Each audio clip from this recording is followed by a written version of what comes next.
రెడీనా? ఆంధ్రప్రదేశ్ రాష్ట్ర ప్రభుత్వం చంద్రబాబు నాయుడు గారు ముఖ్యమంత్రి గారి ఆదేశాల అనుసారం విభిన్న ప్రతిభావంతుల సంస్థ ద్వారా ఈ రోజున ప్రతి నియోజకవర్గంలో కూడా వారికి అవసరమైనటువంటి మోటార్ సైకిళ్ళు, స్కూటర్లు అందజేయడం జరుగుతూ ఉంది.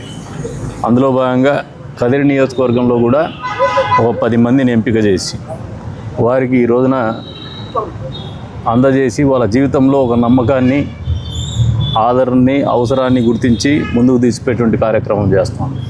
మీరు ఒకసారి గడిచిన 40 సంవత్సరాలు గమనించిన అది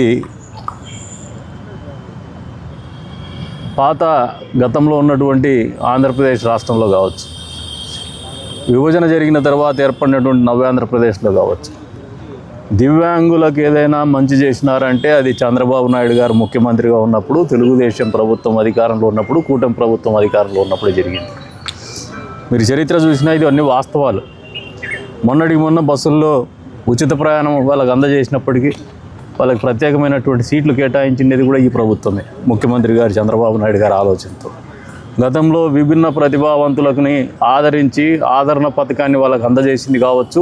ఈ రోజున దేశంలోనే ఏ రాష్ట్రంలో కూడా సామాజిక పెన్షన్లు, ఎన్టీఆర్ భరోసా పేరు మీద 10,000 రూపాయలు, 15,000 రూపాయలు దివ్యాంగులకు అందించేటువంటి కార్యక్రమం భారతదేశ రాజకీయ చరిత్రలో ఏ రాష్ట్రంలో కూడా, ఏ ప్రభుత్వంలో కూడా గతంలో కావచ్చు, వర్తమానంలో కావచ్చు చేసినటువంటి దాఖలాలు లేవు. ఇంత పెద్ద ఎత్తున దివ్యాంగులను ఆదరిస్తున్నటువంటి ప్రభుత్వం యొక్క ఆలోచన విధానం ఏమంటే కేవలం ఎలక్షన్స్, ఓట్లు, నోట్లు కాదు. ఈ రాష్ట్రంలో ఉన్నటువంటి ప్రతి పేదవాడు కూడా సంతోషంగా ఉండాలి. నిరాదరణకు గురయ్యేటువంటి వర్గాలు ఏవైతే ఉన్నాయో వాళ్ళని ఆదరించాల. జీవితంలో నమ్మకాన్ని కోల్పోయేటువంటి వ్యక్తులకి నమ్మకాన్ని ఇవ్వాలనే ఆలోచనతో మనసున్నటువంటి ప్రభుత్వం ఇది, మంచి ప్రభుత్వం.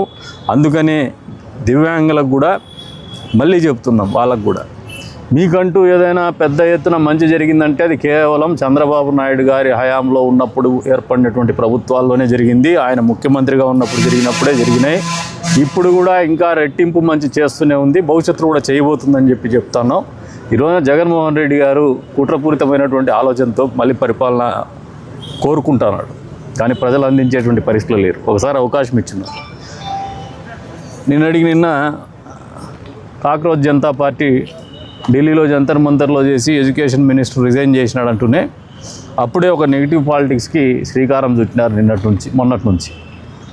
అందులో భాగంగా బొత్స సత్యనారాయణ గారు మాట్లాడతారు, డిఎస్సిలో అవకతవకలు జరిగినాయి, మేము కూడా ప్రొటెస్ట్ చేస్తాము, విద్యాశాఖ మంత్రి దిగిపోవాలని చెప్పేసి.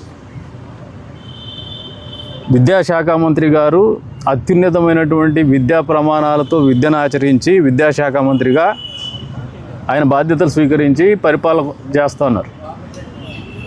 డిఎస్సిలో అవకతవకలు పాల్పడినారని మీరు మాట్లాడుతున్నారే, గతంలో గ్రూప్ 1 ఎగ్జామ్లో మీరు చేసినటువంటి అవకతవకల నుంచి ఇంకా చేరుకోలేదు ఆ ఉద్యోగులు కానీ, ఆ జరిగినటువంటి నియామకాలు కానీ ఇప్పటికి కూడా గాల్లో వేలాడుతున్నారు. కోర్టులు ఉత్తర్వులు చేసినాయి, వాళ్ళని పక్కన పెట్టండి లూప్ లైన్లో అని చెప్పేసి ఉత్తర్వులు ఇచ్చింది. మీరు మాట్లాడే అర్హత కనీసం ఉందా మీకని ఒక్కసారి ఆలోచన చేసుకోవాలి. బొత్స సత్యనారాయణ గారు కావచ్చు, జగన్మోహన్ రెడ్డి గారు కావచ్చు, ఆ పార్టీ కావచ్చు, ఆ పార్టీకి చెందినటువంటి నాయకులు కావచ్చు, కార్యకర్తలు కావచ్చు. ఈ రోజున డిఎస్సి నియామకాలు అనేది అన్ని రకాలుగా స్క్రూటినీ చేసి ఎక్కడ ట్యాంపర్ ప్రూఫ్ సిస్టమ్ కానీ కరప్షన్కి చోటు లేకుండా అన్ని ప్రామాణికాలు పాటిస్తూ తీసుకున్నటువంటి జాగ్రత్తలతో నియామకాలు జరిగినాయి. మీ జీవితంలో 5 ఏళ్ల పరిపాలన మీకు అందిస్తే ఏ రోజైనా 16,750 మందికి ఒక చోట వాళ్ళ కుటుంబ సమేతంగా కూర్చోబెట్టంటే దాదాపు ఒక 50,000 మంది వాళ్ళ ప్రతి గుండెలో కానీ, ప్రతి మనసులో కానీ, ప్రతి మొహంలో కానీ సంతోషం వెళ్ళి విరిచేటువంటి వాతావరణంలో వాళ్ళకి నియామక పత్రాలు, ఒక జీవితం గురించి ఒక భద్రత కల్పించినటువంటి పరిస్థితులు మీరు ఎప్పుడైనా చేయగలిగినారా? ఈ రోజున మళ్ళీ అవసరాల కోసం, అవకాశాల కోసం, అధికారం కోసం మళ్ళీ అబద్ధాలు వల్లే వేస్తున్నారు. అంతేగాని మీరు మాట్లాడే ఏ ఒక్కటి కూడా, మీరు ఆరోపణ చేస్తున్నటువంటి ఏ ఒక్కటి కూడా వాస్తవం కాదు, సత్యదూరం ఇది. ఇప్పటికైనా ప్రజలు బుద్ధి చెప్పిన తర్వాత అయినా మీరు నిర్మాణాత్మకంగా ఆలోచన చేయాల్సినటువంటి పరిస్థితులు మీరు ఇంకా గుర్తించడం లేదు. ఇప్పటికి కూడా అబద్ధాలు చెప్పడం, మోసం చేయడం, మళ్ళీ అవకాశం వస్తే దౌర్జన్యాలు చేస్తామనడం, మీరు అవకాశం వస్తే ఎవరైనా మంచి పరిపాలన అందిస్తూ ఉంటారు. గతంలో ఒకసారి అవకాశం ఇచ్చి మళ్ళీ దూరం పెట్టినారంటే ఏదో తప్పిదం జరిగింది ప్రజాస్వామ్యంలో, మా పరిపాలన నుంచి మేము మారాలనే ఆలోచనకు వస్తారు. కానీ మీరు దానికి రెట్టింపు దాంతో 2.0 పేరు మీద రప్పా ఆడిస్తామంటారు. మేము ఈసారి వస్తే మీ కథ చూస్తామంటారు. పాలకులు ఎప్పుడు ప్రజల మన్ననలను కోరుకోవాలా, ప్రజలను మంచి కోరుకోవాలా, సుపరిపాలన కోరుకోవాలా, రామరాజ్యాన్ని కోరుకోవాలా. అంతేగాని రప్పాలు కోరుకుంటాము, రప్పాలు అందిస్తాము, 2.0 వస్తే మీరు ఎక్కడ సప్త సముద్రాలు అవతల ఉండే పట్టుకొని వచ్చి మీ కథ చూస్తామంటే ప్రజలు చూస్తూ ఊరుకోవడానికి ప్రజాస్వామ్యంలో ఉన్నటువంటి ఏదైతే అందం ఉందో మిమ్మల్ని ఊరికైతే వదిలిపెట్టదని చెప్పేసి చెప్తున్నాం. మీరు ఏవైతే ఆరోపణలు చేస్తారో ఈ రోజున ఆరోపణలు చేసే ముందు మీ సచ్చీలతను మీరు నిరూపించుకోండి. మీరు గతంలో చేసినటువంటి గ్రూప్ 1 నియామకాల్లో జరిగినటువంటి అవకతవకల్ని, జరిగినటువంటి అవినీతి గురించి మీ అంతకు మీరు విచారణ కోరి ఒక సిబిఐ ఎంక్వైరీ మొదట కోరండి. హైకోర్టులో మీరే పిటిషన్ వేసుకోండి. ఎందుకు ఈ మాట అంటున్నానంటే రాజశేఖర రెడ్డి గారు ముఖ్యమంత్రిగా ఉంటే పరిటాల రవీంద్ర గారి హత్య జరిగి సిబిఐకి ఆర్డర్ చేస్తే అప్పట్లో జగన్మోహన్ రెడ్డి బెంగళూరులో రాజ్యాంగేతర శక్తికి ఉంటే సిబిఐ ఎంక్వైరీకి ఆర్డర్ చేసి కొడుకుని ఇంట్లో సిబిఐ వాళ్ళని పిలిపించుకొని ఇంట్లో విచారణ చేయించుకునే చరిత్ర మీది. ఇంటికి పిలిపించుకున్నారు సిబిఐ వాళ్ళని, మీరు పోలా సిబిఐ ఆఫీస్కి. ఈ రోజున 23 కేసుల్లో ముద్దాయిగా ఉన్నారు మీరు. ఈ 23 కేసుల్లో త్వరితగతిన విచారణ జరిపి నన్ను నిర్దోషో దోషో ఏదో ఒకటి తేల్చమని కోర్టులు అడగలేకపోతున్నారు.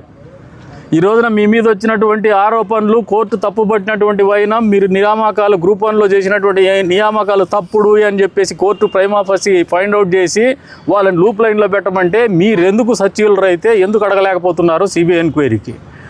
తగుదనమ్మా అంటూ ఈరోజు మంచి పరిపాలన అందించేసి పారదర్శక పరిపాలన అందిస్తున్నటువంటి పారదర్శక పరిపాలనలో భాగంగా పారదర్శకంగా నియామకాలు జరిగినటువంటి డిఎస్సిని తప్పులు పట్టేటువంటి కుట్ర చేస్తూ ఉన్నారు. ఇది మంచి పద్ధతి కాదు. మీకు ఇప్పటికే బుద్ధి చెప్పినారు. భవిష్యత్తులో మీరు ఇదే రకమైనటువంటి ధోరణి కొనసాగిస్తే ప్రజలు క్షమించరని చెప్పేసి కూడా మీకు హెచ్చరిస్తాను.